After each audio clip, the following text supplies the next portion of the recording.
Good afternoon, everyone. Sorry to be a couple of minutes behind. I want to start off by talking for a minute about Ukraine. First of all, we stand with the people of Ukraine unwaveringly, and we will stand with them to the end, and I hope the end is a peaceful one and it comes soon. We have established literally within the past hour our website, as you can see, nj.gov/Ukraine. And the First Lady and many others will be populating this website with information in particular about where folks can go or what organizations they can work with as it relates to shipping things either to folks in Ukraine or refugees who are leaving Ukraine. nj.gov/Ukraine, and as I say, we stand in complete, total solidarity with the people of Ukraine, with the government of Ukraine. New Jersey has one of the largest Ukrainian populations of any American state. I think we're the fourth largest behind California, New York, and Pennsylvania. The Ukrainian Orthodox Church is North American headquarters, is in New Jersey. And we stand in spirit, in prayer, and action with our Ukrainian brothers and sisters. Secondly, I cannot resist the moment to call out the thug Vladimir Putin and his kleptocracy, this war of choice. This is insanity, absolute animal, and deserves the condemnation that the world needs to bring down upon him. And lastly, words like silence, neutral, and abstain are spoken or acted by cowards who are as guilty as sin, and the blood is on their hands just as it is on Putin's. Okay, with that said, please God, for the last time, I am joined by the woman to my right, who needs no introduction, the Commissioner of Health, Judy Persichilli.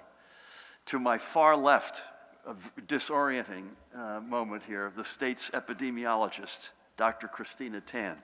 To the far right, in his normal spot, the Department of Health's Communicable Disease Service Medical Director, Dr. Ed Lifshitz, and to my left, the Superintendent of the State Police, Colonel Pat Callahan. We have First Lady Tammy Murphy, Chief Counsel Paramel Garg. We've got Ruth Hartnett with the microphone, Mahan Gunaratna, and we have Derek Roseman with us, and it's a treat to have him with us. We have the whole band together for what we hope is a final encore. Today marks the 2-year anniversary of our first confirmed case of COVID-19. I received the news while in bed recuperating from cancer surgery, which was performed earlier that day. For Judy, the news was a most unwelcome birthday present. Since then, counting today, we've brought you, whether here at this table or at locations throughout the state, some 257 updates on our progress in fighting the coronavirus pandemic. But this anniversary is the right time for us to end these in-person briefings. As coronavirus moves from pandemic to endemic, and as we transition away from crisis management to a more normal way of life, it is the right time. We have asked so much of each and every New Jerseyan for the past 2 years. You have overwhelmingly delivered, and then some. We're at this point only because of your dedicated work to protect yourselves, your families, and your communities. I know you are exhausted both mentally and physically and ready to return to normal, and let there be no doubt, so are we. We persevered and fought some more. That's why we're at this point today. With all we have done to ensure the preparedness of our healthcare system, and with the advent of both the vaccines and treatments, we are ready to move forward and not to live our lives in fear. Now, before we get to the numbers, we do have an announcement. As we announced a month ago, the statewide school and daycare mask mandate is being lifted effective this Monday, so in 3 days, March 7. Today, I will be signing the executive order to formally make this so. The school and daycare masking requirement was the last major mitigation measure we had in place, and because of that, the order I will sign also as of Monday, this coming Monday, March 7th, lift the public health emergency that I declared in January when Omicron was hitting its peak. Like today's briefing, this action marks the end of this phase in our war against the coronavirus as we make the transition from pandemic to endemic. Because we are committed to continuing our efforts to vaccinate, test, and coordinate the healthcare system's response, this order will continue existing orders, directives, and waivers related to those areas. It will also maintain the normal state of emergency that allows for statewide management of the COVID-19 response, and which I declared on March 9th, 2020. Like the state of emergency that was declared in the aftermath of Superstorm Sandy by then Governor Chris Christie in 2012, and by the way, which remains in effect to this day, this authority allows us to receive and distribute federal funding without any unnecessary red tape or bureaucratic obstacles. And like the state of emergency for Sandy, which most of you probably did not know remained in effect, maintaining this one will not impact your daily life in one even small way. But make no mistake, given the enormous progress we have made, the time when large-scale mitigation measures were necessary has passed and hopefully will never return. Switching gears, I want to give a quick shout out to these two guys, members of the U.S. Paralympic team from New Jersey preparing for competition in Beijing. Sled hockey defenseman Josh Pauls on the left from Greenbrook, and Franklin Lake's Jack Wallace, who plays forward on the same sled hockey team, on the right. We wish them and all of Team USA the very, very best. And with that, Judy, let's do our final run-through of the numbers. We'll start with a look at hospitalizations, which continue to tail off and get back to the levels they were prior to Omicron. And with newly reported cases, we're also seeing the positivity rate dropping down below 3% on several days, including under 2% today. Vaccinations, and importantly boosters, continue their sure and steady climb. Not as fast as we'd like, but they're going in the right direction. And the latest numbers on breakthrough cases changes nothing of what we've been saying over the past 8 months that we've been bringing you this data. Getting vaccinated and boosted dramatically decreases your chances of severe COVID that could lead to hospitalization or death. Switching quickly to look at the situation in our schools as we prepare for Monday's lifting of the in-school masking requirement, the number of cases of in-school transmission over the past 2 weeks is in a very good place. And the rates of infection overall for students and educators, regardless of where the exposure occurred, is now back to where it had been trending from September up until Omicron showed up. Here are the latest numbers, sadly, of confirmed COVID-related deaths. Again, these are the deaths that were confirmed on those dates, not necessarily, in fact, not the folks who passed on those dates. Even though these briefings are ending, we will continue to provide these numbers through our online dashboard on a daily basis. This includes a new page for breakthrough cases, which will be updated weekly. I know Judy will be able to provide a little bit more color on that one. We will also provide some numbers on a weekly basis through our social media channels. And let's now, for the final time, remember 3 of those who have been lost, and today all 3 are lives lost in the earliest days of the pandemic in April of 2020. First up, this woman, Bayonne's Marie Perrone, known by many, if not most, as Ari, especially to her loved ones. She was 87 years old. Born in neighboring Jersey City, she had a lifetime love of animals. Marie, or Ari, spent as much of her free time as she could in Atlantic City playing the slot machines, and if she wasn't there, she was probably somewhere singing along with doo-wop music on the radio. With her passing, Ari is reunited with her late husband, Joseph.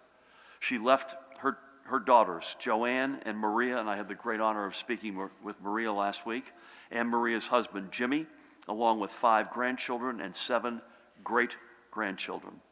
A New Jersey original. May God bless and watch over her memory and the family she leaves behind. Next up, this man, Anthony Manfred. He was 73 years old and had called Freehold home since his retirement from the New York City Police Department. Anthony, by the way, was also a proud Vietnam veteran. After the move to Freehold, Anthony ran his own limousine business, though he preferred time driving solo or with his wife, Rosemary, by his side in his Mercedes convertible with the top down. A few of the constants in Anthony's life were a good dirty martini, you gotta love that, a Sunday dinner of macaroni and gravy, and the New York Yankees, and I'm sure he would not be happy with the state of baseball today. Remembering him are Rosemary and their 3 children, Anthony, Kimberly, and Danielle, along with their families.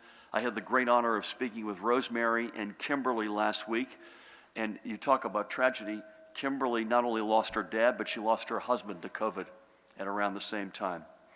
We know Anthony has found a place where the sun is shining and the top of the car is down, and may God bless and watch over him and the family he leaves behind. And finally, we remember the guy on the right there, South Orange's Rohel Cosio Empiston, known by everybody as Ro. He was raised in Jersey City after coming to this country at the age of 4 with his father from their native Philippines. A standout wrestler at St. Peter's Prep, he went on to receive a degree in accounting from Pace University. He spent his entire career at the New York accounting firm of Geller and Company, and Ro was just 50 years old. As you could see, he was a family man all around. He left his wife in the center of 11 years, Jessie. I had the great honor of speaking with her last week. She also had COVID, thank God. She's in a better place.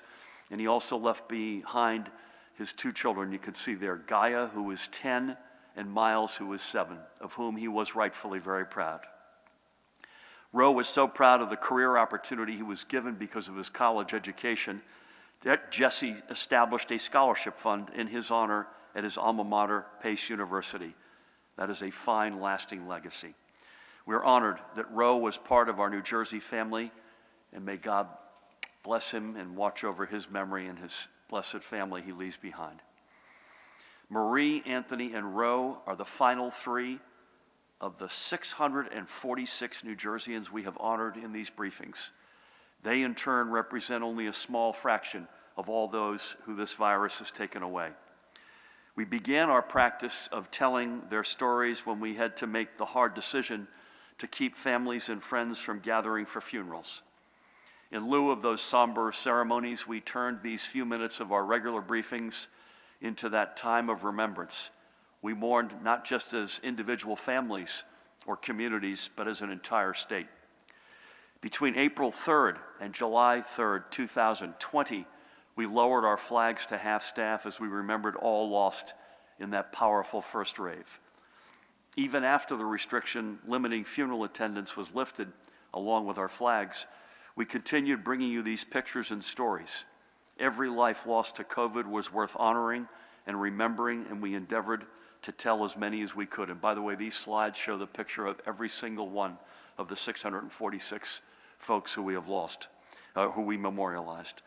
We never wanted any life reduced to being just a number, and so we were in that crazy position, and frankly, we are still in it, where you've got to make health decisions based on the numbers, the science, the data, the facts, but you could at the same time never let it only to be about numbers. We had to remember, and we have to remember, each and every one of these lives we've lost and the families they left behind.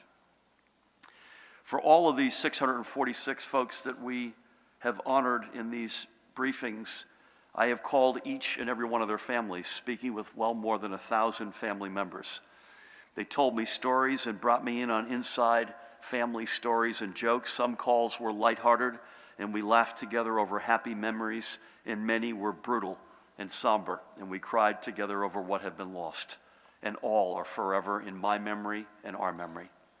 We honor them still. We honor each and every single one. Hard to believe. Of the more than 30,000 lives we've lost. So for all of them, let's do one final moment of silence.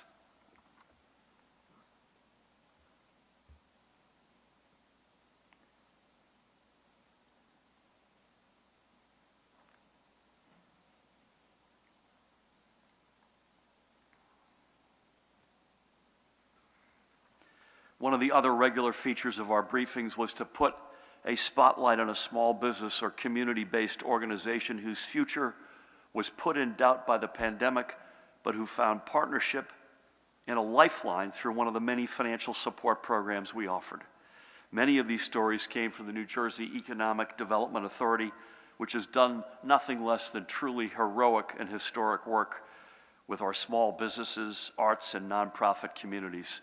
The EDA not only modified pre-existing programs to support the state's small businesses, but they also created and implemented numerous entirely new programs. In total, the EDA injected nearly $850 million into small businesses up and down the state. All in all, they awarded more than 80,500 grants. And their innovative and groundbreaking Sustain and Serve program, which by the way became a national model, drove the purchase of more than 4 million meals from hard-hit restaurants, which went to New Jerseyans experiencing food insecurity. Perhaps more than anything, Sustain and Serve was our greatest win-win. But others also contributed greatly to our economic response and recovery.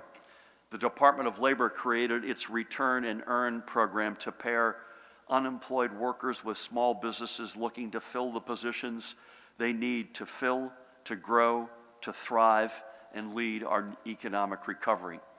Employers received up to $10,000 in wage subsidies to hire and train new employees, and in turn, new employees received a direct $500 return to work benefit. The Department of Community Affairs put $2.6 million into grants delivered through its Neighborhood Preservation COVID-19 relief program that helped downtowns stay open and stay welcoming. And the New Jersey Redevelopment Authority's $6 million Small Business Lease Emergency Assistance Grant Program assisted more than 1,000 businesses located in the 64 communities in which it works. We've brought you 154 stories of businesses we partner with to keep them open, creating jobs and serving their communities. And just as importantly, I hope we inspired you to support the local small businesses in your community. Bear with me 1 second here.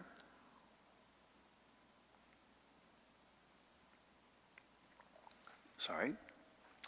Before I close and turn things over to the woman who needs no introduction, I want to give thanks to some of the folks who have made these briefings what they've been. Certainly, first and foremost, to my partners up here at the table, Judy and Pat especially, who have been with me for nearly every single one of these briefings. Tina on the left, Ed on the right, who have made a terrific tag team of expertise.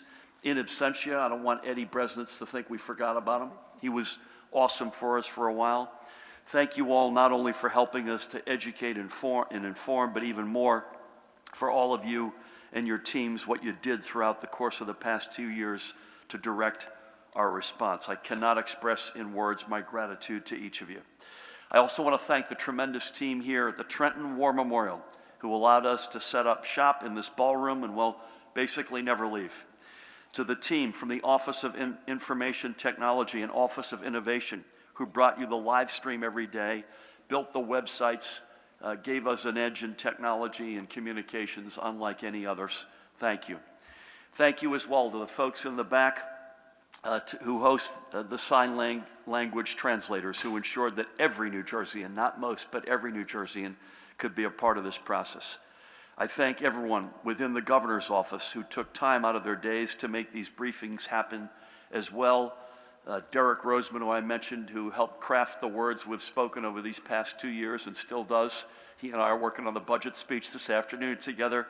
Meet Patel, who's a guy you probably never saw, who spoke to literally every one of those 1,000 family members that I spoke to separately, to each and every one of them. And I want to give a particular shout out to First Lady Tammy Murphy, who's with us today. I also want to thank the members of the media who came and reported out the news that we made here. Over the course of the past 2 years, you ready for this? We counted. You asked us a total of 6,211 questions. 6,210 of them were from Alex. And by the way, some of the questions were even on topic, so we thank you folks.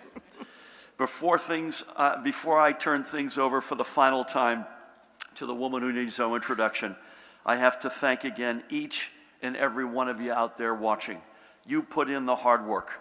And as we move to this next phase, all I could say is this: be safe, be smart, enjoy the upcoming spring and warmer weather, enjoy getting together with family and friends, and one last time, don't be a knucklehead. With that, please help me welcome the woman who needs no introduction, the Commissioner of the Department of Health, Judy Persichilli. Thank you, Governor, and good afternoon. On this, the last of our regular COVID-19 press conferences, I want to start by saying a special word of thanks to Dr. Tan and Dr. Lifshitz and the entire team at the Department's Communicable Disease Service for their expertise and tireless efforts since they first became aware in early January of 2020 of an outbreak of what was then referred to as the Wuhan pneumonia. Throughout this pandemic, while we were all monitoring COVID, this team, the CDS team, was remaining vigilant and also monitoring, for example, an Ebola outbreak in the Congo and assessing travelers at the Newark Liberty International Airport. They were instrumental in helping us with immunizations of Afghan refugees at the Joint Base. And they remained vigilant every single day, keeping a watchful eye on other contagions nationally, statewide, and internationally. As the governor said 2 years ago today, we confirmed our first case. This was a novel virus, never before seen in humans. We knew very little about the virus. You may recall the Strategic National Stockpile of protective equipment was empty. Our supply was scarce. We had limited testing capacity and had no alternative care sites to assist hospitals with overflow patients. We lacked a centralized data analysis and reporting team, and we had limited dashboard capability. We did not have a Department of Health call center.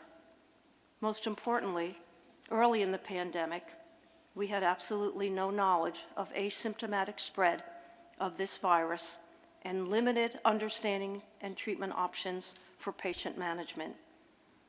So we have made incredible progress since those dark days 2 years ago. We continue to learn more about the virus even to this day, and we now have an array of therapeutic and clinical treatments. We strengthened our local public health infrastructure, committing $90 million in COVID funding to counties, cities, and local health departments. We developed a Department of Health data nerve center and data analysis and reporting hub. We brought up a bidirectional call center that fielded 5.6 million calls. We learned the value of partnerships at the federal, state, and local level as we augmented public health investigation capacity. And with the support of the Army Corps of Engineers, we stood up alternative care sites, including 3 field medical stations and multiple hospital-based sites. We followed the science and made decisions based on data and always through an equity lens, recognizing that social determinants of health disproportionately impacted communities of color. We learned the resiliency of our healthcare partners. We learned the overwhelming importance of clear communications, engagement with stakeholders, and arming the public with information and education. The result of our efforts have been one of the best vaccination programs in our country. There are many reasons for this success. First and foremost, the hard work of our vaccination partners, the willingness of so many residents to get vaccinated, constant communication with the public and stakeholders, and transparency through dashboards, the COVID Information Hub, and the call center. Because of our vaccination partners and those willing to be vaccinated, currently 92% of eligible individuals ages 5 and up in New Jersey have received at least 1 dose. 78% of those age 5 and up have completed their primary series, and 54% of those who are eligible are boosted. So now the challenge before us is to define the new normal as we expect COVID-19 to remain with us. We need to stay vigilant and integrate all that we have learned into our everyday practices and processes. We must remain focused on our most vulnerable residents. It is likely that we will continue to have surges in COVID-19 activity, so it will be important that we all continue to be aware of the activity levels and adjust our behaviors accordingly. CDC has recommendations for precautions people should take based on their personal risks in the context of COVID activity levels. We will set targets in terms of disease burden and severity using COVID community levels.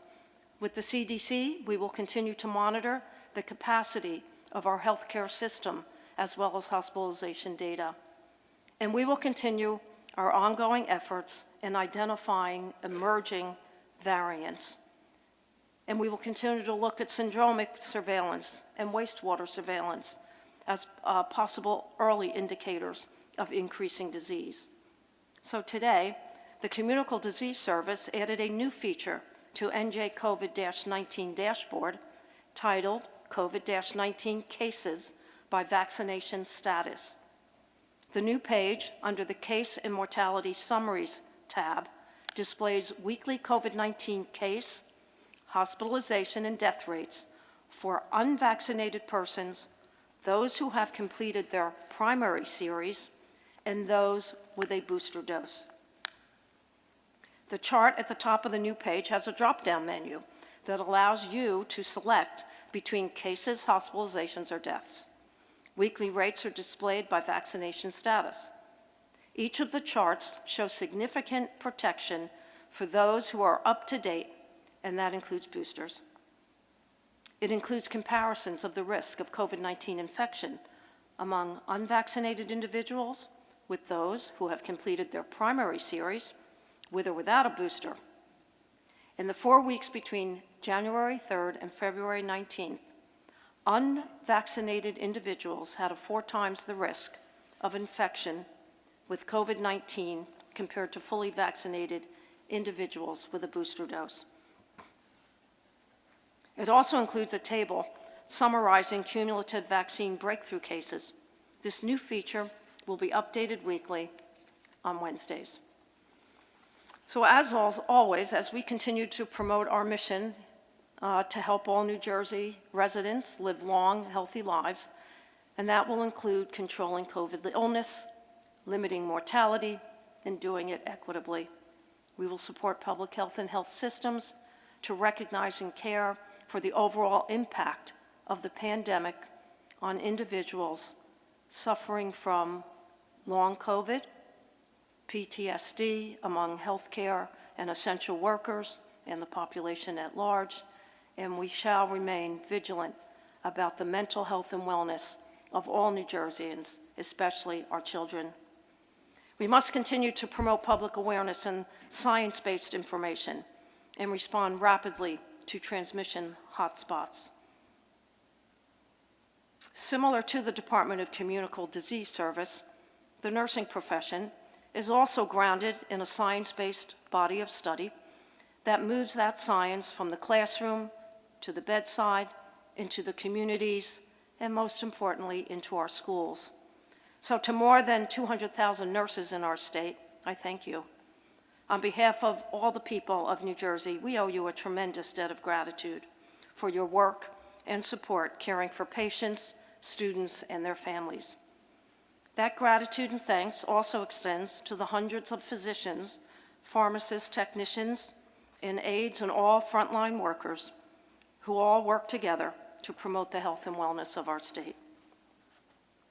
As we continue our work, it is with gratitude also to all New Jerseyans for the work you have all done, and I know will continue to do, and sincere thanks to the Department of Health's pandemic response team, and to Governor Murphy, a governor who relies on science and data, and I know will continue to work with the department as we integrate COVID surveillance and response into our ongoing work. We'll never forget the tragedy of this pandemic and the lives lost and the family and loved ones impacted, including members of our own Department of Health family. However, at the same time, we will be reminded of how the pandemic brought out the best in many of us, demonstrating our collective interest in protecting the public, particularly among the most vulnerable, and also our unrelenting, ongoing resiliency. So now, lastly, please remember, continue to wash your hands frequently, practice respiratory hygiene, physically distance, stay home when you're sick, and get vaccinated and boosted to protect yourselves, your families, your friends, and our children. Thank you.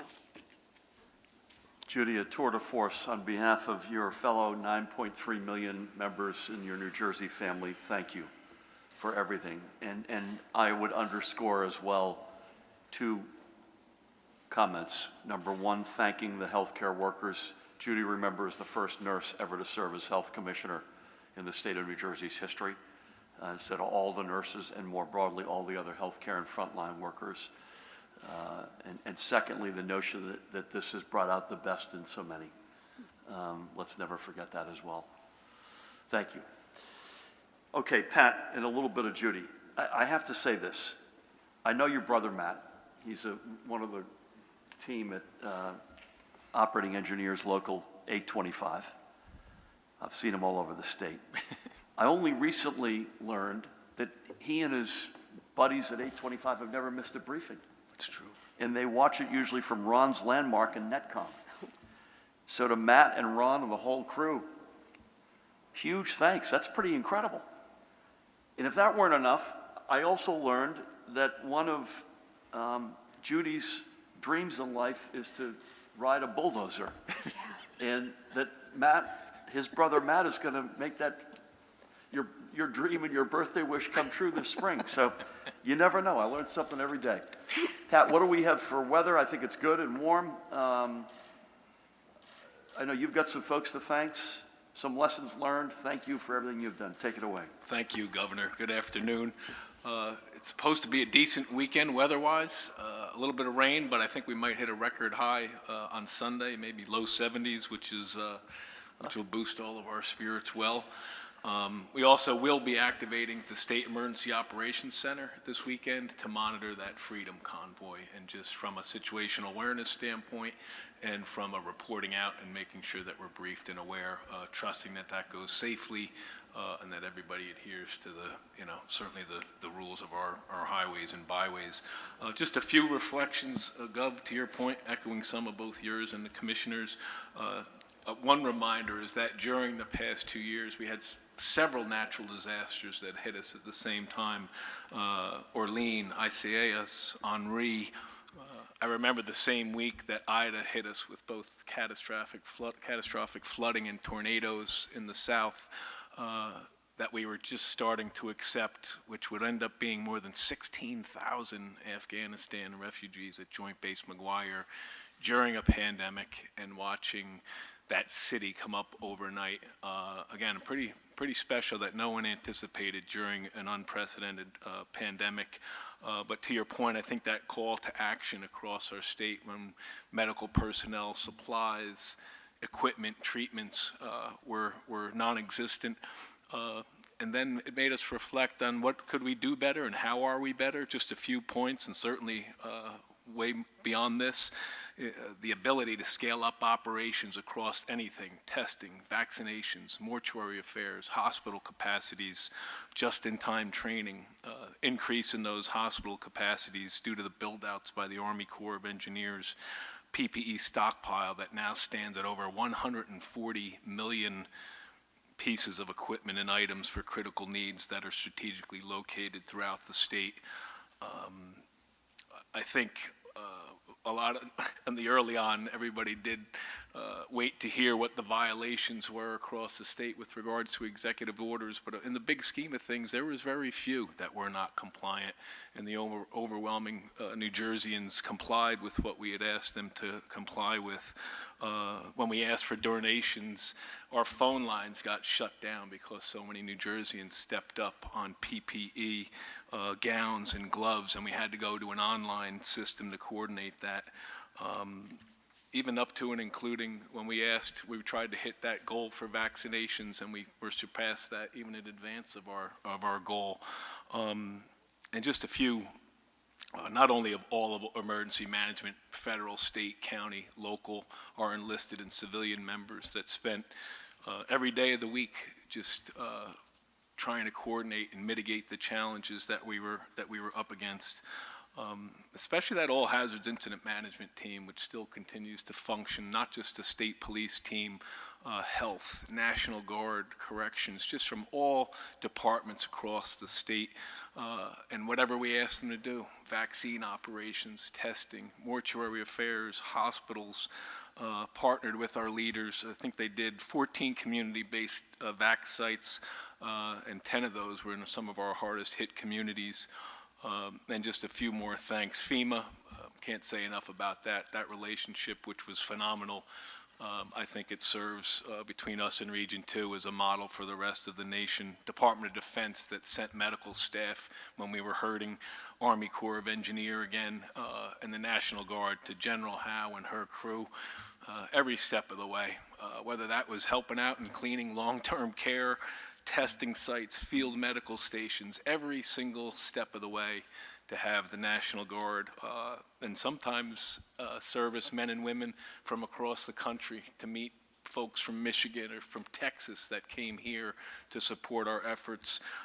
Just phenomenal, and all of our volunteers. So I'll just close with really thanking you, Governor, certainly Commissioner Persicelli, and the 9.3 million New Jerseys that entrusted OEM, our enlisted and civilian members, to be a part of a team during an unprecedented time. It was certainly, personally and professionally, one of the most humbling honors of my life and career. So I thank you, Governor. I would echo those last words without fail.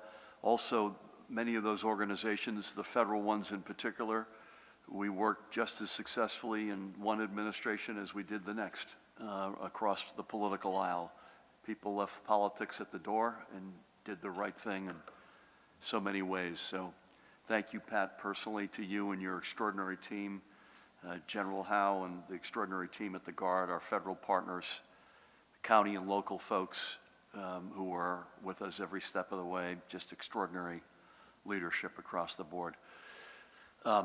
I haven't thanked him in a while, but I also want to thank publicly George Helmy, Chief of Staff in my office, who's been an extraordinary leader during this every single day, every single step of the way. We're going to start over here for a change. I'd like to ask you if you could literally give me one or two each, because we don't have time for a long list from each of you, and I appreciate, again, what I said earlier, I mean it. Even when we haven't agreed with the premise of your question or where you were headed, you all have done an extraordinary job in the press getting the story out, and that's probably saved a lot of lives as a result of that. So let's start with Daniel. You're up. Good afternoon, Governor. Good afternoon. My understanding is that many administrative orders, waivers, and directives rely on the state's public health emergency. What are some of the measures that you said that you want to keep in place, and how? Will the end of the public health emergency disrupt any hospitals or vaccine sites that rely on some of those measures?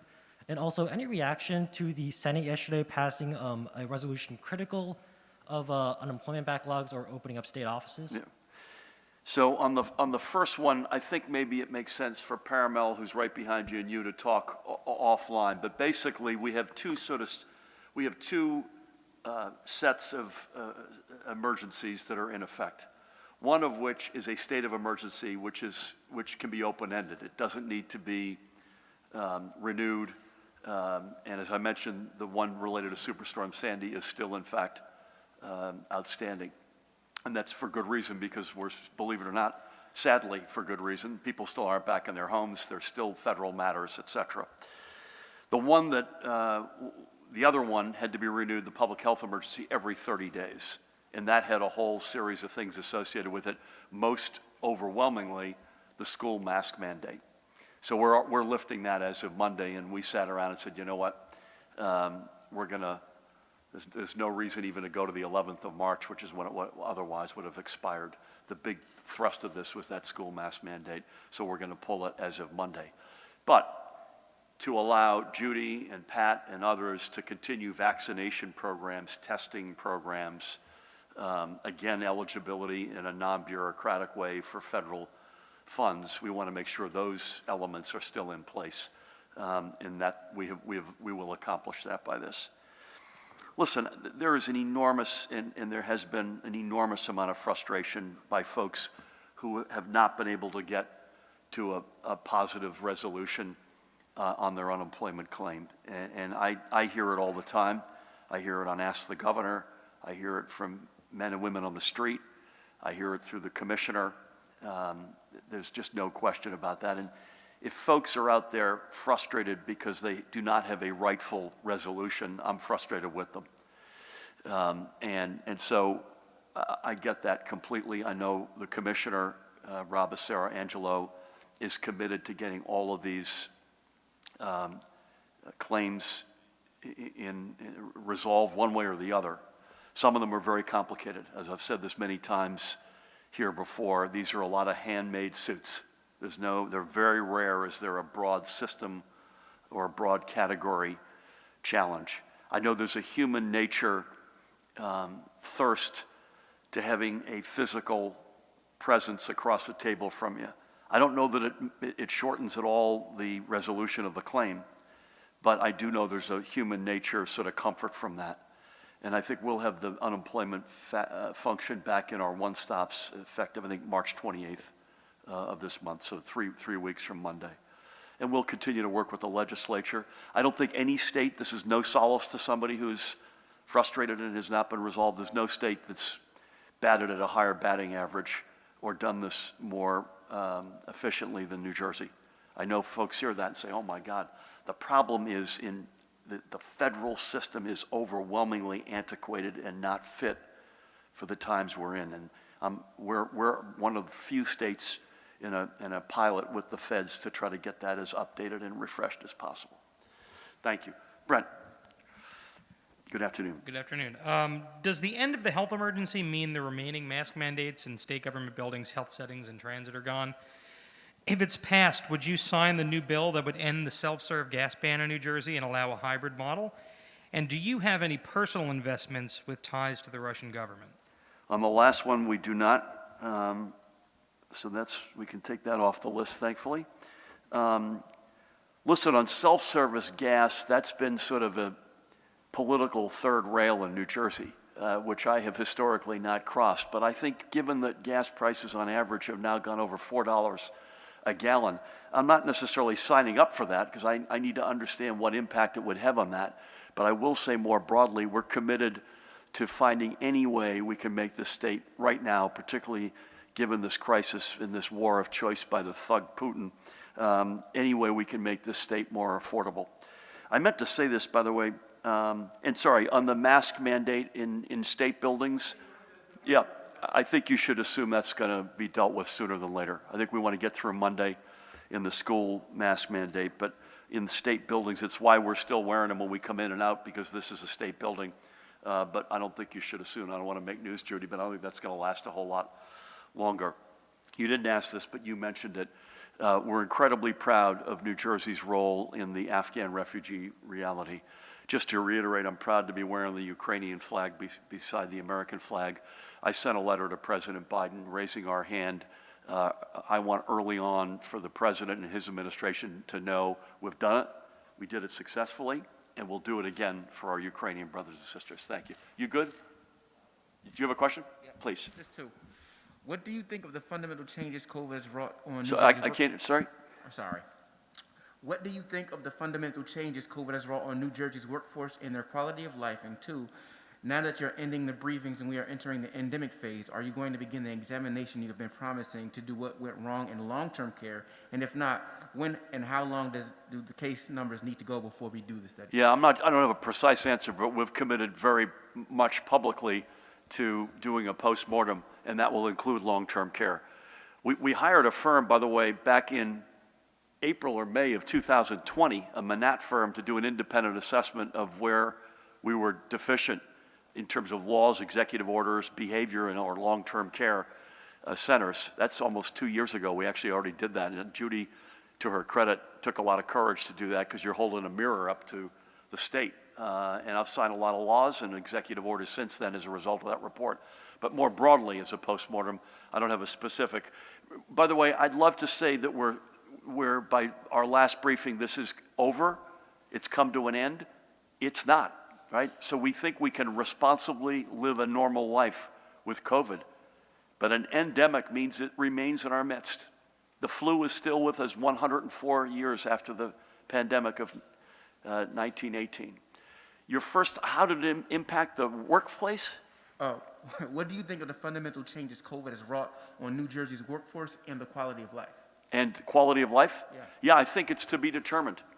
I ask corporations, universities, I ask our own teams, nonprofits, other institutions, what does work look like going forward? And I think it is to be determined. I think there's largely going to be a back to work, but I think there'll be a flexibility, if I had to predict, that will be with us for a while, if not forever. That would be my early sense. Thank you. Elise, good to see you. Thank you. What is your view of legislation that would preclude New Jersey from having any business interactions with Russia? Thank you.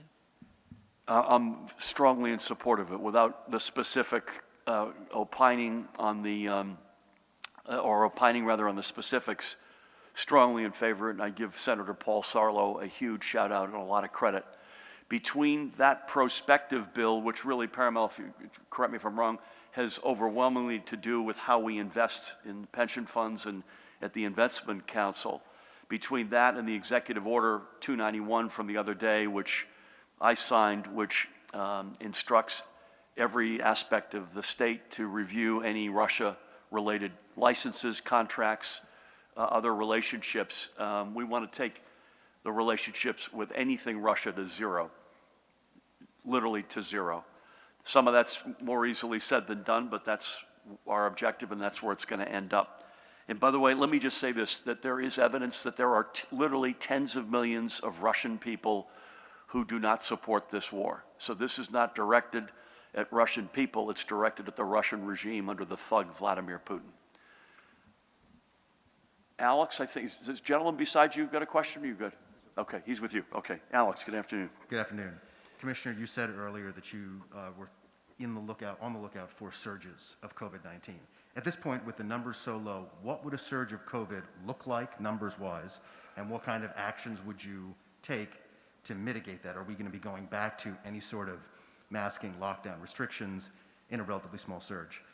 Colonel, since you're head of OEM, what was the condition of the pandemic response plan in March of 2020 when you presumably first looked it up?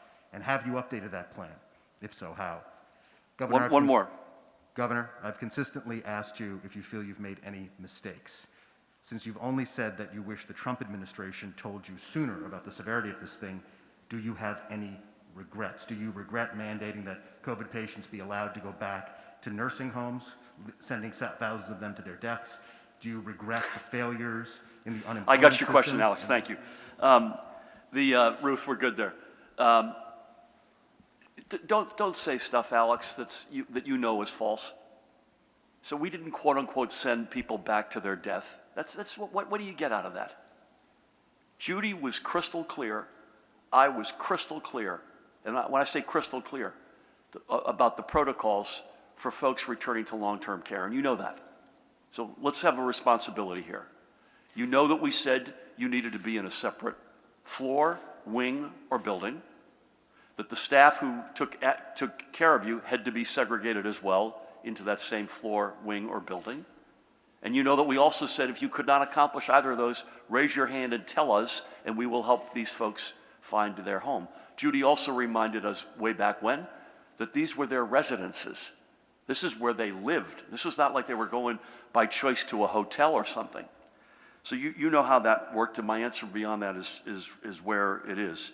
Pat, any comment on OEM update plans, and Judy on searches? We annually update what we call our emergency operations plans, Alex. I think the lessons from H1N1 and from Ebola have us constantly and continuously, but if offline, if you want to either stop up at my office or go to the Rock, I'll take you through what that process looks like. That's probably worth doing. And Judy, anything on what you think a surge looks like? In fact, we had this conversation earlier today. I think, may I just say this, that this is a very good question. there will be surges, just like there are with the flu, right? Ed referred to what a bad flu season looked like a year plus ago, or almost a year ago. And so please, Judy. So we're going to look at our Cali scores, and also the CDC has put out a new scoring model that looks at cases per 100,000, hospital capacity, and staff beds in our hospitals. What we're learning is, particularly many people that are vaccinated and boosted, they may be getting breakthrough infection, but it's not impacting the healthcare system. So at the end of the day, if we can take care of people in their homes through primary care, and the healthcare system is not overburdened, we would not have to implement anything significant. But if the healthcare system becomes overburdened, for example, if the staff beds are an issue because the healthcare providers are getting sick, then we would have to make some accommodations. So we'll continue Cali and CDC. On the long-term care, one thing I want to add to this, which we've added before. Unfortunately and sadly, not all operators behaved in the way that we mandated that they should operate. And they have either been fined, some action taken, whether it's by Department of Health or the Attorney General or whatever it might be. So thank you for that. Let's go to Joey, if we could. Good afternoon, Governor. Just one thing. So you've got your executive order about Russian interactions with New Jersey, and you said that you support Senator Sarlo's bill. Do you think that those two actions combined are sort of enough to deal with New Jersey's role in this interaction? And if not, what else might you plan on doing legislatively or with your own Yeah, colleagues? it's a good question, and I'll give you an incomplete answer. We're looking at everything right now. So that website is going to include how you can donate, how you can help. We're, as I mentioned already, to Elisa's question, bringing the whole range of potential relations, whether it's an investment, a contract, or whatever, with Russian entities to zero. We've been back and forth on roles that we can play more broadly. I'm going to be at a big Ukrainian community center tomorrow. You know, strengthening the community here, spending a fair amount of time with diplomatic representatives privately, both praising and criticizing votes that have been taken. As a former ambassador, I guess I've got a speck of credibility in that respect. But I think it's fair to say, and Pat's been a part of this, we're going to continue, Tammy has been a part of the donation side, we're going to continue to try to figure out any steps that we can take, including accepting happily, not happily because of the root cause, but happily in the sense they've got to go somewhere, refugees, and all that would go with that. For instance, Judy and her team played an enormously important role with the Afghan refugees. You'd have Department of Education involved in a big way. You'd have probably our military bases, National Guard, State Police, Human Services. So there'd be a whole range. So we're looking across the board at all of that. And I mentioned earlier, in response to sort of, again, partly to Elisa's question, affordability, which was an issue before this invasion, has now become an even more acute challenge, and we're kicking the tires across the board on that. I'm told that's Katie, but I can barely see you. Hi, Katie. Hi, John. Has New Jersey received any of the new treatments in pill form that can be prescribed to people who test positive? Are any New Jersey sites going to be part of the test and treat program that President Biden announced on Wednesday? Yeah, the answer in the second one is absolutely. I don't know that we have a number yet, but test and treat will be, when it opens, I think Jeff Zients at the White House said there would be hundreds of locations nationally, so we would get our, if New Jersey's fair share usually is you take 3% of whatever the American amount is. So if it's 300, my guess is we'll have plus or minus 10. How about these are the new antiviral pills and whatnot. Have you got any update on that, Judy? Well, we do get our fair share. We get an allocation. We've identified areas within the state, throughout the whole state, that have the full regimen of therapeutics. As you know, some were not as effective against Omicron as we would like, and then others were more effective, and that became somewhat scarce. I also just recently got a report that Evelshade, which is for immunocompromised transplant patients, perhaps patients with multiple sclerosis, that we do have an adequate supply in the state. And we're hoping that physicians will make sure that there are patients that are appropriate for Evelshade take advantage of it. Thank you for that. Thank you, Katie. Ken, with my favorite mask. For the record, I also have one of my home states, so. And I know this was a theme throughout the briefing. How will this experience help you for the next health crisis, and what lessons will you take in putting a plan together? Where are things in terms of closing the gap in the racial disparities when it comes to vaccination and testing? And will any of those strategies trans over to other disparities? And then my final question, you keep saying that we are transitioning from a pandemic to an endemic, but an expert that I spoke with yesterday said the numbers don't indicate that we're close to an endemic. Are you seeing something in the data, or is some of your colleagues seeing something in the data, or how are you classifying the next phase as an endemic, even though we're very much in the thick of it? The last question will give us a chance to get Tina and Ed to get some of their money's worth by showing up today, so thank you for asking it. Listen, what have we learned and what can we apply to the next health crisis? My guess is that's a long answer that we're going to be building. Not only have we already built to some extent on it, but we're going to be doing that, I would guess, in the future as well. I do think we were caught as a nation flat-footed in terms of supply of stuff, whether it's to Katie's question, an antiviral, monoclonal antibodies, vaccines, testing, PPE, ventilators. I feel very good about the vibrations I'm hearing from the White House and the federal administration. I feel very good with the folks on either side of me in terms of building a wall, and it's not just scale, it needs to have instantaneous ability to get to the point of attack. My guess is it's a much longer, more complicated list, and we'll all be turning that over. On racial disparities in vaccinations, we've made progress, but we're not to the point where I think Judy or her team or I would find acceptable. It's just a grind. We're closer on the Latino side than we are on the Black New Jerseyan side. It's a work in progress. We can get you the offline. We'll get you the details. I would think you probably agree with that? Yeah, we're about 17.5% of the individuals that have received vaccinations are of Hispanic, identify as Hispanic origin, and we're about 8.6% of the African American population. 8.6% of the individuals who got vaccinations identify as African American or Black. So we'd like that to be higher. yeah, I mean, the 17.5 is up against about 20% in terms of the representation of the population. The 8.6 is up against 12-ish, That's right. I believe. So 17.5 out of 20 is better than 8.6 out of 12, and neither one of them is where we want to be. Lastly, Tina and then Ed, thank you to each of you and your teams for extraordinary service over the past 2 years. And by the way, it's not like we're shutting down and going home. You'll continue to serve. But any color or comment on pandemic to endemic, and then Ed, if you could. Sure.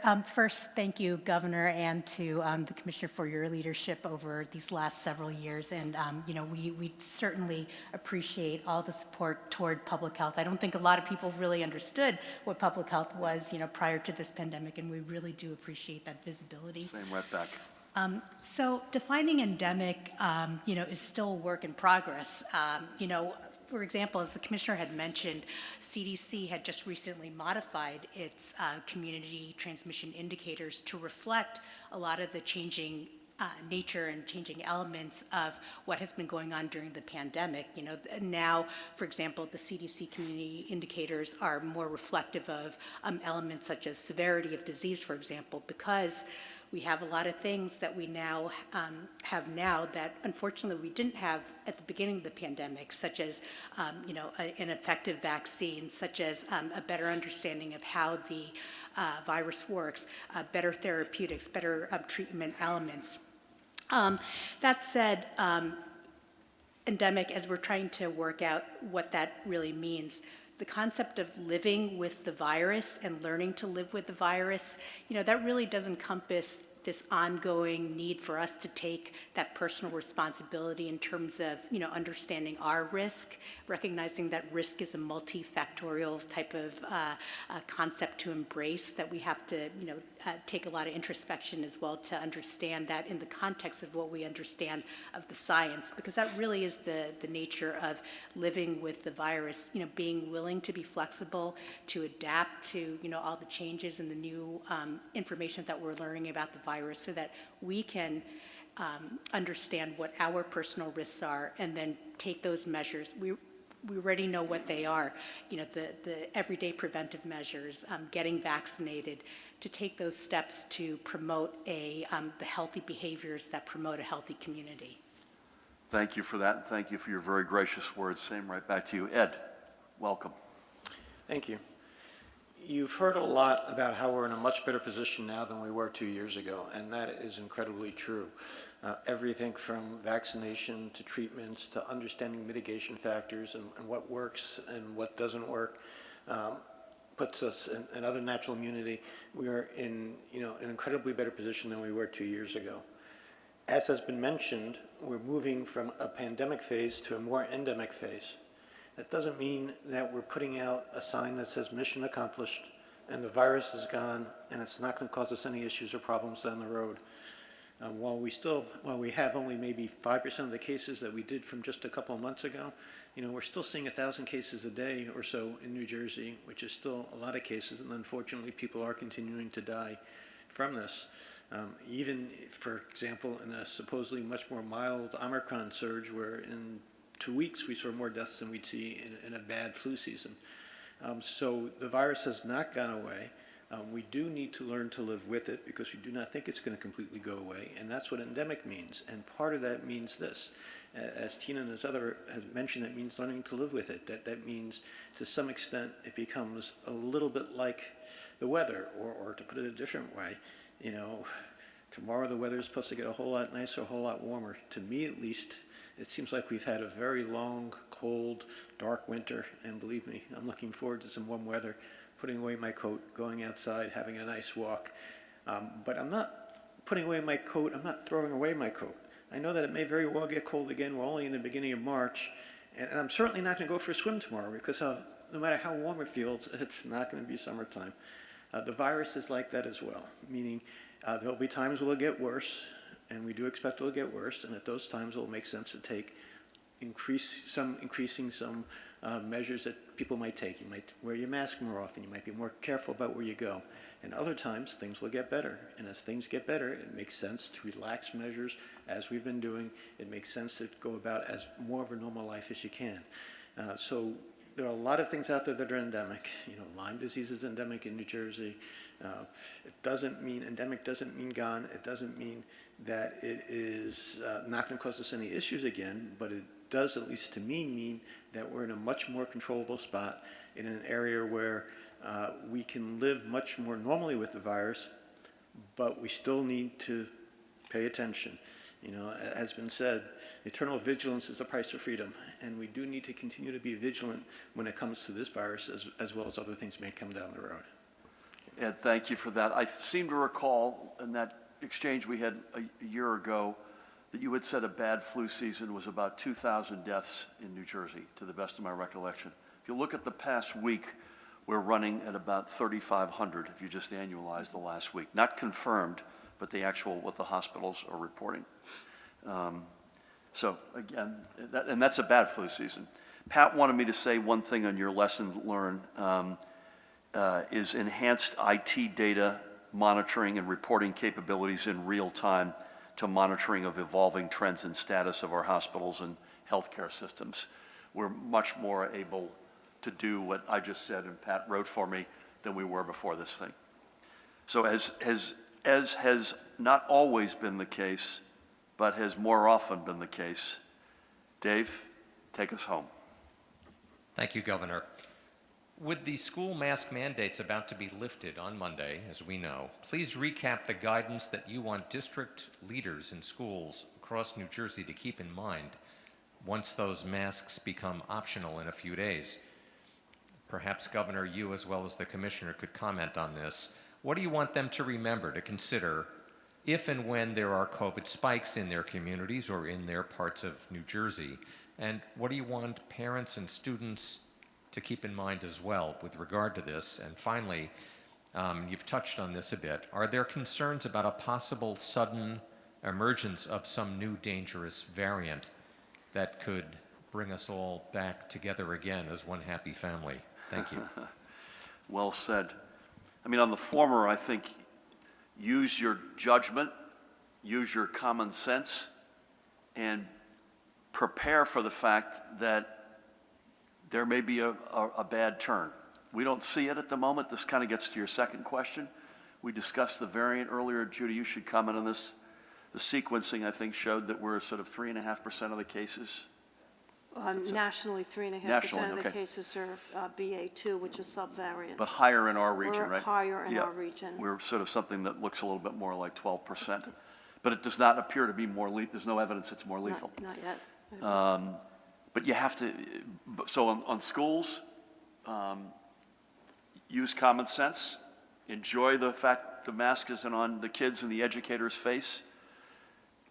Make sure you're keeping an eye on the local health reality where you are, which is why we've given them, the districts, the flexibility. If they said, listen, in this particular town or county, it's going south, we can put that back in place.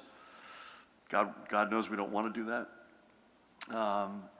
And I'd say the basic stuff when you're inside, you just ought to be more cognizant, even whether it's a school or a bar or you're a restaurant, whatever it might be, than when you're outside. And I think everybody having sort of a willingness to accept that we don't know all that we don't know on this thing, and that we're going to try to navigate this together. And I don't know if there's anything else any of the three health experts want to say on the variant. It's something that I think all health officials are keeping an eye out on, whether it's this variant or other potential variants. This one does not appear to be any more lethal than Omicron, thank God. But anything else you want to add to that? I just want to remind all leaders, particularly school leaders, be vigilant, resilient, pay attention to the Department of Health's communications and recommendations, and stay in close contact with your local health department. Okay. So, oh, sorry, I didn't realize you were here. Question for I didn't you. see you. I apologize. That's A-okay. Thanks for taking one last question. David, turns out you didn't take us home. I know the state and federal guidance has been for those who are most vulnerable to listen to their doctors, but a lot of people have to work. What's your message to the New Jerseyans who are immunocompromised, who have to go out into society and who are feeling anxious about the guidelines that are being scaled back? Is it safe for them to work in our schools and hospitals? I mean, that's a question that is for health experts. I think they've got to be very careful, I would think, Judy. Someone who's immunocompromised, the good news is, Ed kind of alluded to this, and Tina as well, the good news is it's a lot better than it was, but it's not at zero. And I would say if the advice to everybody is use your common sense and think this through, what's responsible behavior, it would be even a more acute recommendation for folks who are immunocompromised in those settings in particular. Judy? Yeah, I think if you're immunocompromised, work with your healthcare provider. Make sure you mask up, stay away from, get vaccinated and boosted, and if necessary, if that is not boosting your immunity, talk to your doctor about Evelshade and whether you're a candidate for that, and be careful. You will be at risk. There's no doubt about it. So on behalf of Judy and Pat and Tina and Ed and Tammy and Paramel and Derek and Mahan and Aliana and Alex, Ruth, the whole team, thank you all so much. Keep doing the right thing, folks. God bless you all by the millions.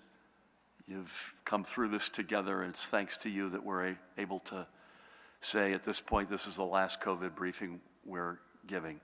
It was mentioned earlier that it is the woman who needs no introduction's birthday. And Callahan and I have, not surprisingly, got a little something for you, Judy.